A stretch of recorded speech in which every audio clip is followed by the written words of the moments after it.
ఓం మహాగణపతే నమ, ఓం సరస్వతే నమ, ఓం హైగ్రీవాయ నమ, ఓం మహామృత్యుంజయాయ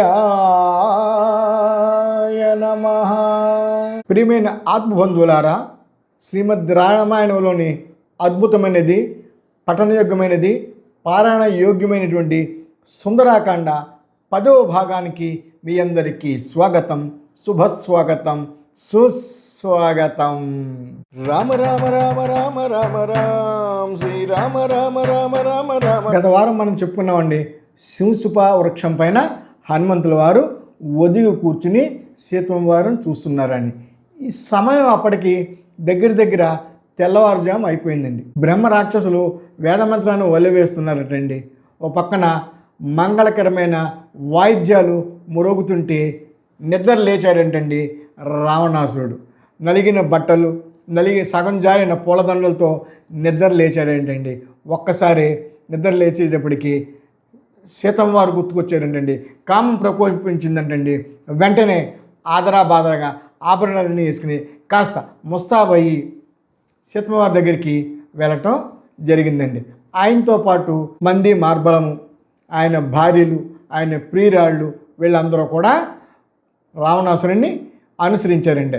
రావణాసురుడు అక్కడ నుండి బంగారు ద్వారం ద్వారా అశోకవనంలో ప్రవేశించాడండి. ఆయన కూడా వచ్చిన వాళ్ళు భార్యల్లో కొంతమంది దీపాలను పట్టుకుని నడిచారటండి, కొంతమంది వింజామరలను పట్టుకుని నడిచారండి, కొంతమంది పాత్రలతో నీరును తీసుకొచ్చారండి, కొంతమంది బంగారు రత్న ఖచ్చితమైనటువంటి పాత్రల్లో మధువుని తీసుకుని వచ్చారటండి, కొంతమంది తెల్లని గొడుగుల్ని పట్టుకుంటూ ఆయన అనుసరించారండి. ఈ విధంగా రావణాసురుడు అశోకవనంలో సీతమ్మ వారి దగ్గరికి రావటం జరిగిందంటే వనితల వడ్డానాల చప్పుళ్ళు, గజ్జెల గలగలలు వినిపించాయటండి. అవి చూసి హనుమంతుల వారు ద్వారం వైపు చూశాడంటండి. అప్పుడే రావణాసురుడు కనపడ్డాడటండి. రావణాసురుడు ఎలా ఉన్నాడంటే, మదించి తీసిన పాలనురుగు వంటి తెల్లటి పల్లచటి వస్త్రాలను వేసుకుని భుజాలపై నుండి జారి నేలపై పారాడుతున్న ఉత్తరీయాన్ని చాలా విలాసంగా, చాలా హుందాగా చెయ్యలా పెట్టుకుని ముందు నడుస్తున్నాడట. వెంటనే హనుమంతుల వారు మరింత ఒదుగు కూర్చుని ఆ ఆకులో ఆకుల మీద దగ్గరికి లాక్కుని బయటికి కనపడకుండా పొంచి ఉన్నాడండి. కరెక్ట్గా ఆయన ఉన్న అదే ప్లేస్కి రావణాసురుడు రావడం జరిగిందండి. అప్పుడు రావణాసురుడిని తేరిపారా చూసి, ఓహో, ఈ పశువునైనా నేను అప్పుడు నిద్రపోతున్నప్పుడు చూశాను అని అనుకుని ఇక్కడ జరగబోయేది ఏంటో చూద్దామని చక్కగా ఆయన మరింత ఒదిగి కూర్చుని తేరిపారా జరగబోయే విషయాన్ని చూడడానికి సంసిద్ధుడయ్యాట. సీతమ్మ వారు రావణాసురుని చూడగానే పెనుగాలికి అరటి చెట్టు ఏ విధంగా చేరుస్తుందో అలాగా వణికిపోయిందంటండి. తొడలతో ఉదరాన్ని, చేతులతో వక్షాలని కప్పుకొని వెలిపిస్తూ ఉందటండి. ఆమె ఎలా ఉందంటే వాల్మీకి వారు చెప్తారండి, మునిగిపోతున్న ఓడలా ఉందటండి. ఆవిడ ఖండించిన చెట్టు కొమ్మలా ఉందటండి. ఇంకిపోయిన నదిలాగా, గ్రహణం పట్టిన చంద్రుడిలాగా ఆవిడ కనపడుతుందని చెప్పి వాల్మీకి వారు వర్ణిస్తారండి. రామునికి జయం కలగాలని, రావణాసునికి అపజయం కలగాలని దేవుళ్ళను ప్రార్థిస్తూ ఆమె రోధిస్తూ ఉందా అని అనిపిస్తుందటండి.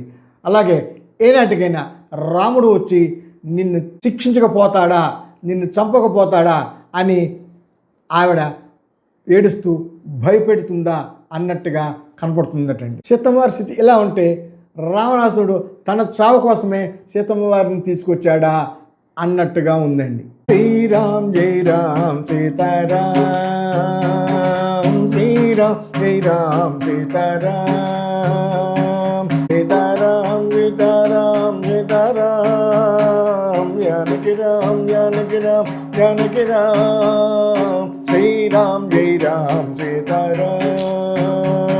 కామ ప్రకోపి అయినటువంటి రావణాసురుడు సీతమ్మ వారితో ఈ విధంగా ప్రవర్తిస్తున్నాడండి. సుందరాంగి, ఎందుకు భయపడతావు నన్ను చూసి? నేను రాగానే నీ ఉదరాన్ని, నీ వక్షోజాలని ఎందుకు దాచుకుంటున్నావు?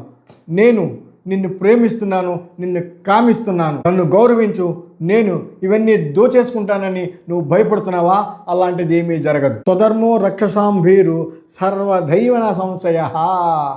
గమనం వా పరస్త్రీణాం హరణం సంప్రమధ్య వా. సీత పరస్త్రీలను హరించటము, ఇతరుల భార్యలను అపహరించటము రాక్షసులమైన మాకు అది స్వధర్మమే. అయితే నీ విషయంలో నేను నా స్వధర్మాన్ని పాటించటం లేదు. మన్మధుడు నన్ను పట్టి పీడిస్తున్నా కూడా నీ మనసు నన్ను పిలిచే వరకు నిన్ను తాకకూడదని నేను నిర్ణయించుకున్నాను. విశాలమైనటువంటి నీ నేత్రాలు, ఆకర్షించేటువంటి నీ అవయవాలు ఎవరినైనా కూడా పిచ్చివాణి చేస్తాయి. ప్రేయసి, నేను నిన్ను మనసారా ప్రేమిస్తున్నాను, నన్ను నమ్ము, నిన్ను కామిస్తున్నాను, నీవు కూడా నన్ను ప్రేమించు. చూడు సీత, నన్ను చూసి నువ్వు ఎందుకు భయపడతావు? ఇక్కడ ఎవరూ లేరే, పరపురుషులు ఎవరూ లేరే. నీ ప్రియుడైనటువంటి నన్ను చూసి నువ్వు ఎందుకు భయపడతావు? ఆగకుండా ఇలా ప్రగల్భాలు పలికేస్తూ ఉన్నట్టండి. ఆలోచించుకో సీత, నువ్వు నన్ను పొందావంటే సర్వ సమస్త భోగాలన్నీ కూడా నీ కాళ్ళ దగ్గర ఉంటాయి. నగలు పెట్టుకో, చందనాలు పూసుకో, పులహారాలు వేసుకో, చక్కటి చీరలు కట్టుకో, చైనాలు, ఆటలు, పాటలు, జీవితాన్ని అనుభవించాలి. చక్కటి చీరలన్నీ కట్టుకో. ఎందుకు వచ్చిన ఉపవాసాలు? నీకు ఏం తక్కువైందని ఈ కటిక నేల మీద నువ్వు పడుకుంటున్నావు? చూడు సీత, ఆ ఒంటి జడ, నువ్వు ఆ మాసిన బట్టలు ఇలా నోటుకొచ్చినలా అవుతుంటుందండి. ఈ రోజుల్లో కూడా ఎవరైనా భగవద్గీత చదువుతున్నారన్నా, రామాయణం చదువుతున్నారన్నా, ఉపన్యాసాలకు వెళ్తున్నాడన్నా, ప్రవచనాలకు వెళ్తున్నాడన్నా, పూజలు పునస్కారాలు చేస్తున్నాడన్నా, హోమాలయాల్లో పాల్గొంటున్నాడు, హోమాలయం చేస్తున్నాడన్నా వెంటనే వచ్చేస్తారండి. ఎందుకండి? మనం పుట్టింది ఎందుకు? మనం ఎంతో హ్యాపీగా జీవితాన్ని అనుభవించాలి. ఈ పూజలు ఇవన్నీ ఎందుకు? సమయం వృధా, అంతా దండగా. కాళ్ళు చేతిలో బాగున్నప్పుడే 4 రాళ్ళు సంపాదించుకుని మనం వెనకాలేసుకోవాలి. జీవితంలో మనం పుట్టింది అనుభవించడానికి. ఈ మాత్రం కూడా మీకు తెలియదండి. ఎప్పుడైనా మందు తీసుకున్నారా? పోనీ బిర్యానీ తీసుకున్నారా? పబ్బుగా ఎప్పుడు వెళ్ళారా? మీ జీవితం వేస్ట్. ఎందుకు వచ్చిన బాధలండి ఇవన్నీ? చక్కగా నలుగురు నడిచే దారిలో మనం పోవాలి. కానీ ఇంకా మీరు పాత చింతకాయ పచ్చళ్ళ బతుకుతానంటారేటండి? మా దారిలోకి రండి. విలాసాలు, వైభోగాలు, కార్లు, రకరకాల ఫ్యాషన్లో అద్భుతమైన జీవితం ఎప్పుడు తెలుసుకుంటారండి మీరు? మీ జీవితం వేస్ట్ అని ఈ విధంగా చిత్రకరించేవాళ్ళు, ఈ విధంగా భావించేవాళ్ళు, ఈ విధంగా దృష్టి పెట్టేవాళ్ళు ఎంతోమందిని ఈ రోజులు మనం చూస్తున్నాం. అటువంటి దుస్థితిలో మనం ఉన్నాము.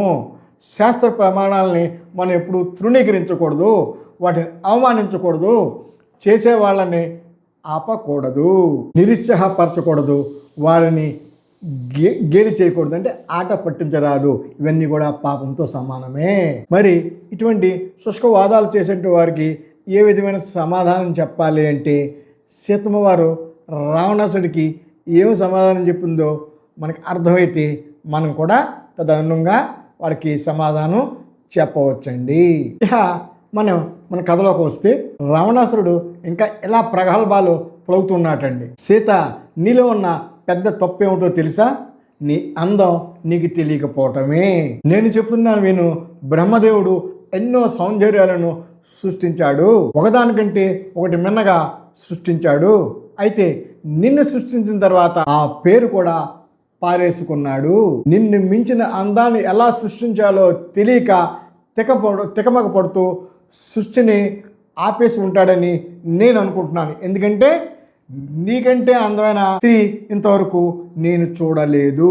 సృష్టించితే కనపడాలి కదా. సీత, నువ్వు అంటే చాలు, ఈ సంపద అంతా నీదే. నువ్వు కావాలంటే ఈ సమస్త ప్రపంచాన్ని జయించి నీ తండ్రి అయిన జనకుడికి కానుకగా ఇస్తాను. ఈ త్రిలోకాలలో నా మాటను అడ్డుకునేవాడు ఎవడో లేడు. నా అంతఃపురంలో ఉన్న అప్సరల్లాంటి భార్యలందరూ కూడా నువ్వు అన్న మరుక్షణం నీ పాదాకాంతరం అవుతారు. నీవే అందరికీ పట్టమచుడుగా అవుతావు. నువ్వు సుఖించు, నీ బంధువులను సుఖపెట్టు, ముఖ్యంగా నన్ను సుఖపెట్టు. నీ చుట్టూ ఎన్ని భోగభాగ్యాలు, సంపద నీ కాళ్ళ దగ్గర పడిందో నీకు అర్థం కావటం లేదు. పిచ్చిదాన, ఆ నార బట్టలు కట్టుకుని వనాల పట్టుకు తిరిగే ఆ రాముడు నీకు కావాల్సి వచ్చాడా? రాజ్యం పోయిందా? చెట్టు పుట్ల పడి తిరుగుతున్నాడా? అసలు బ్రతికే ఉన్నాడో లేదో అది సందేహమే. సీత ముచ్చటగా ఒక మాట చెప్తాను విను. ఇదంతే చారు సంజాతం యవ్వనం వ్యతివర్తతే యదతీతం పునర్నైతి శ్రోత శ్రీగ్రమపామివ. సీత, అందమైన యవ్వనం గడిచిపోతుంది. పారిన నీళ్లు ఎలా వెనక్కి తిరిగి రావో అలాగే పోని యవ్వనం కూడా, అంటే గతించిన యవ్వనం కూడా మళ్ళీ తిరిగి రాదు. ఆలోచించుకో, సమయం ఎప్పటికైనా మించిపోలేదు అని ఒక సలహా కూడా ఇస్తాడండి సీతమ్మ వారికి. పోయిన కాలం తిరిగి రాదని రావణాసుడికి తెలిసింది, కానీ తనకి పోయే కాలం వచ్చిందని అర్థం కావటం లేదు. లేకపోతే కాలం విలువ తెలిసినవాడు ఎవరైనా కాలాన్ని ఈ విధంగా దుర్వినియోగం చేసుకుంటాడా? కాల విలువ తెలిసినవాడు కాలాన్ని తన లక్ష్యాల్ని ఛేదించడం కోసం, సాధించడం కోసం ఉపయోగించుకుంటారు. మాటలు ఎవరైనా చెప్తారండి, ఏవైనా చెప్తారు. కబుర్లు చెప్పడం అంతా చాలా ఈజీ అండి, కానీ మాయను దాటడం ఎవరి తరము కాదు. ఆ మాయను దాటగలిగిన వారే మనుషులుగా, మహాత్ములుగా, మహర్షులుగా అవుతారు.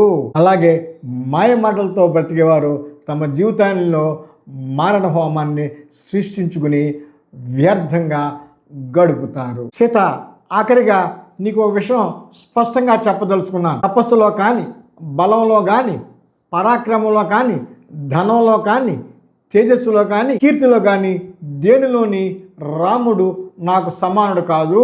ఈ త్రిలోకాలలోని కూడా నన్ను ఎదిరించే మొనగాడు ఎవరూ లేరు. అందుచేత నేను చెప్పిన మాట విను, నన్ను ప్రేమించు, నన్ను సుఖపెట్టు, నా పట్ట మహేషివికా అని శుష్క వచనాలు అక్కడితో ఆపేయటండి. నోటికి వచ్చినట్లు మాట్లాడుతున్న దుష్టుడైన రావణుని దుర్వచనాలకు దుఃఖిస్తూ రామును తలుచుకుంటూ ఇతనికి సరైన సమాధానం చెప్పాలని కృత నిశ్చయించుకుని నోరు విప్పడానికి సీతమ్మ తల్లి సంసిద్ధురాలయ్యిందటండి. ఉత్సుకతతో హనుమంతుల వారు సుపా వృక్షంపై కూర్చుని సీతమ్మ వారు మొట్టమొదటిసారిగా మాట్లాడబోతున్నారు. ఏం మాట్లాడుతుంది, ఎలా మాట్లాడుతుంది, ఎంతో ఉత్సుకతతో ఎదురు చూస్తున్నాడటండి. ఆయనే కాదు, మనకు కూడా ఆతృతగా ఉంది కదా. మరి ముందుకు వెళ్దామా? రామ రామ రామ రామ రామ రామ శ్రీరామ రామ రామ రామ రామ రామ రామ రామ రామ రామ రామ రామ రామ రామ రామ. వాల్మీకి వారు అంటున్నారండి, దుఃఖార్త రుదతి సీత వేపమాన తపస్విని చింతయంతి వరారోహో పతిమేవా పతివ్రత తృణమంతరతః కృత్వా ప్రత్యువాచ సుచిస్మిత. దుఃఖార్తురాలు, తపస్విని, మహాపతివ్రత అయినటువంటి సీతమ్మ తల్లి ఒక గడ్డి పొరకను తీసుకుని తనకు రావణాసుడికి మధ్యన ఆ గడ్డి పొరకని ఉంచిందేటండి. ఎందుకంటే సీతమ్మ వారికి ముఖాముఖి రావణాసుడితో మాట్లాడటం ఇష్టం లేదు. అంత దుఃఖంలోనూ కూడా ఆమె సరిగ్గా నిర్ణయించుకుని గడ్డి పరకని అలా మధ్యలో ఎందుకు ఉంచింది అంటే భావయుక్తంగా వాల్మీకి వారు చెప్తారండి. రాముడిని నిందిస్తూ స్వయంగా గొప్పలు చెప్పుకుంటున్న రావణాసురుని తృణప్రాయంగా, అంటే గడ్డిపోతలా చూసిందటండి. తన ఐశ్వర్యాలు, మహాభోగాలు, తన మహాపరాక్రమవంతులు, ఇవన్నీ ఎన్నో ఎన్నో గొప్ప విషయాలన్నీ చెప్పిరండి.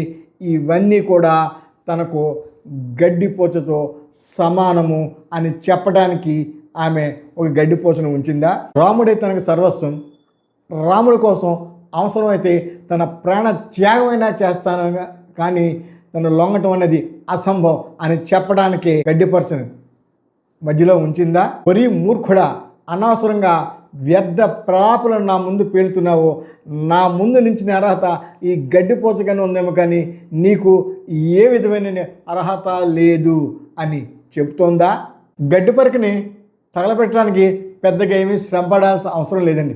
అలాగే రాముడు మహాపరాక్రమంతున్న రాముడు ఈ రావణుని చంపడానికి కూడా పెద్దగా శ్రమ పడాల్సిన అవసరం లేదని చెప్పడానిక?